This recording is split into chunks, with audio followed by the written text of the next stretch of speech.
যেদিন হযরত আদম আলাইহিস সালাম কে যখন জান্নাত থেকে বের করে দিয়েছিলেন, জান্নাত থেকে যখন বের করে দুনিয়াতে নামিয়ে দিলেন, আদম আলাইহিস সালাম কাঁদতে লাগলেন, মা হাওয়া কাঁদতে লাগলো। মা হাওয়াকে জিদ্দার ঘাটে বাবা আদমকে স্মরণ দিবে যখন ফেলে দিল রে ভাই, দুইজন দুই জায়গায় যখন কাঁদতে লাগলো, কাঁদতে কাঁদতে কেউ বলেছে 40 দিন পর্যন্ত কেঁদেছিল। কাঁদার পরে 40 দিন কাঁদার পরে এইবার তখন করলো কি, আদম আলাইহিস সালাম শুকিয়ে কঙ্কাল হয়ে গেল, চেহারা কালো ঝামা হয়ে গেল, আর আদমের দিকে তাকা যায় না, দেখা যায় না।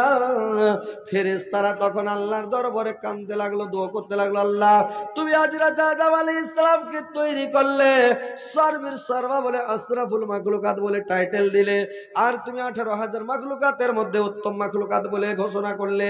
আল্লাহ তুমি আমাদেরকে তাকে আমাদের দ্বারা সাজদা করিয়ে নিলে, মানে সম্মানের সাজদা, আর সিজদা করিয়ে নি আল্লাহ। আবার আদম আলাইহিস সালাম একটা ভুল করে ফেলেছে, ওকে গন্ধম খেতে মানা করেছিলেন, গাছের কাছে যেতে মানা করেছিলেন, ওলা তাকরাবাহা যে সাজারাত ফাতাকুনা মিনাজ জালিমিন, তুমি গাছটার নিকটবর্তী হয়ে না, তো তুমি ফাতাকুনা মিনাজ জালিমিন, তুমি জালেম হয়ে যাবে।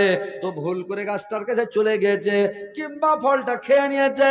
যদি একটা ভুল করে দেয় আল্লাহ, একটা ভুলের কারণে আদমকে এত কষ্ট দিয়েছে, এত সাজা দিয়েছে আল্লাহ, কেঁদে কেঁদে কঙ্কল হয়ে গেল, কালো হয়ে গেল, ঝামা হয়ে গেল। আল্লাহ তুমি আদমকে ক্ষমা করে দাও। ফেরেশতারা যখন দোয়া করতে লাগলো, আল্লাহ ফেরেশতার দোয়া কবুল করে জিবরাইল আলাইহিস সালামকে পাঠালেন। জিবরাইল আলাইহিস সালাম এসে বলল, ভাই আমার আদমকে বললেন, এই আদম তোমার আল্লাহর দরবারে কবুল হয়ে গেছে, আর তুমি কাঁদিও না, কিন্তু তোমাকে প্রত্যেক মাস 3টা করে রোজা রাখতে হবে। প্রত্যেক মাস তুমি যদি প্রত্যেক মাসে 3টা করে রোজা রাখো, তো 3টা রোজা রাখলে তোমার জীবনের গুনাহ মাফ, আল্লাহ তোমাকে ক্ষমা করে দিয়েছে। কিন্তু তোমাকে 13, 14, 15 কিংবা 14, 15, 16 তারিখে প্রত্যেক মাসে 3টা করে রোজা রাখতে হবে।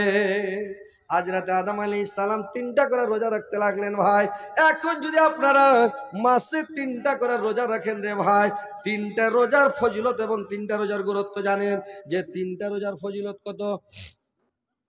3টা রোজার ফজিলত কত জানেন?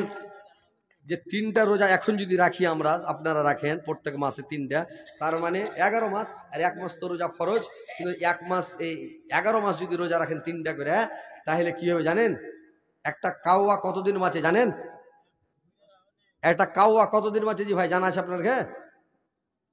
কেউ বলেছে একটা কাওয়া বাঁচে 700 বছর, কেউ বলেছে একটা কাওয়া বাঁচে 900 বছর। তো 700 বছর ধরেন কম করে, তো একটা কাওয়া যদি 700 বছর উড়ে যায়, তো একদিন তো লাগবে না আমার বাড়ি যেতে, এক বেলাও লাগবে না, মানে 100 কিলোমিটার আমার বাড়ি এখান থেকে, কিন্তু ধরে নেন যে ওকে এক বেলাও লাগবে না, উড়ে চলে যাবে। তাহলে ডিম থেকে বাড়ি হেলে উঠতে শুরু করে করতে করতে 700 বছর পর্যন্ত যদি উড়ে যায়, তো যত দূরে উড়ে যায় মরবে, অত দূরে আপনার কাছ থেকে জাহান্নামটাকে দূরে রাখবে, জাহান্নামের সাথে আপনার দেখা হবে না। মাসে যদি 3টা রোজা রাখেন, বুঝতে পারছেন? তাহলে 3টা রোজা কি রাখতে পারবেন না? ইনশাল্লাহ পারবেন। 30টা রোজা যখন রাখতে পারছি রমজান মাসে, তো মাসে 3টা করে, 3, 11, 33টা, 11 মাস 3টা করে রোজা রাখতে পারবেন না ভাই? কি ভাই পারবেন কিনা? ইনশাল্লাহ পারবো, বলেন যে ইনশাল্লাহ। ইনশাল্লাহ রাখেন, তাহলে ভাই অত দূরে জাহান্নামটাকে রাখবে।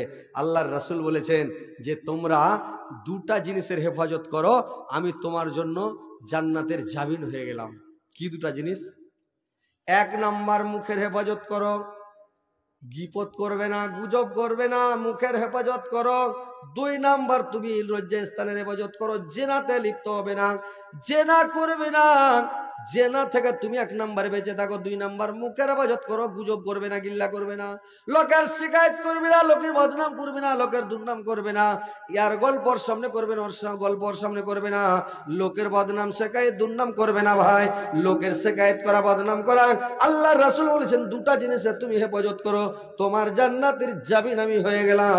তুমি মানুষের বদনাম শিকায়ত দুর্নাম করবে না, মুখের হেফাজত করো, জিহ্বার হেফাজত করো, তুমি গীপত করবে না, আর তুমি লজ্জাস্থানের হেফাজত করো, জেনাতে লিপ্ত হবে না, আমি তোমার জান্নাতের জামিন হয়ে গেলাম। বুঝতে পারছেন? আর ভাইরা আমার, তিন প্রকার লোককে কবরে আযাব হবে না, তিন শ্রেণীর লোককে কবরে আযাব হবে না। ভালো করে শুনলেন, যে লোকটা পেটের ব্যথাতে মারা যাবে, পেটের দরদে পেটের ব্যথায় যে লোকটা মারা যাবে, ওকে কোনোদিন জীবনে কবরে আযাব হবে না। আর একটা লোক ভাই না আমার, শুক্রবারের দিন যে লোকটা মারা যাবে, জুমার দিন মারা যাবে, ওই লোকটাকে কবরে আযাব হবে না। আর একটা লোক, তিন প্রকার লোক, দুই প্রকার হলো, তিন প্রকার রে ভাই। আর একটা লোক, যে লোকটা প্রত্যেক দিন রাত্রিবেলা সূরা মুলুক তেলাওয়াত করবে, মুলুক সূরা পড়বে, ওই লোকটাকে গড়ে কোনোদিন আযাব হবে না। কিন্তু ভাই শুক্রবারে আপনি মরবেন কিনা আল্লাহ ভালো জানে, এটাও আপনার অজানা। আর আপনি পেটের ব্যথায় মরবেন না ব্যথাটা বুকের ব্যথায় মরবেন, না একটু নিচে দিকে ব্যথা নেমে গেল না মুখের ব্যথাতে মরবেন, আপনি কোন ব্যথাতে মরবেন এটাও গ্যারান্টি নাই। আপনি যে কি করে মরবেন, কেমন হয়ে মরবেন আল্লাহ ভালো জানে। কিন্তু আপনার নিজের হাতে একটা আছে, কি পরিশ্রম করতে হবে, প্রত্যেক দিন সূরা মুলুক পড়তে হবে 30টা আয়াত। এই সূরা মুলুকটা আপনি প্রত্যেক দিন রাত্রিবেলা পড়েন, আপনাকে গড়ে জীবনে কোনোদিন আযাব হবে না রে ভাই। পড়তে পারবেন কিনা ভাই? পড়তে পারবেন? তাহলে সূরা মুলুকটা পড়েন, কবরের আযাব থেকে বেঁচে থাকবেন। মুখের হেফাজত করেন, মানুষের বদনাম করবেন না, শেকায়েত করবেন না, দুর্নাম করবেন না, গীপত করবেন না। আপনি গীপত থেকে বেঁচে থাকেন, আর আপনি লজ্জা স্থানের হেফাজত করেন, জেনা থেকে বেঁচে থাকেন, আল্লাহ আপনাকে জান্নাতবাসী করবে ভাই। আপনি ঘরে বসে থাকেন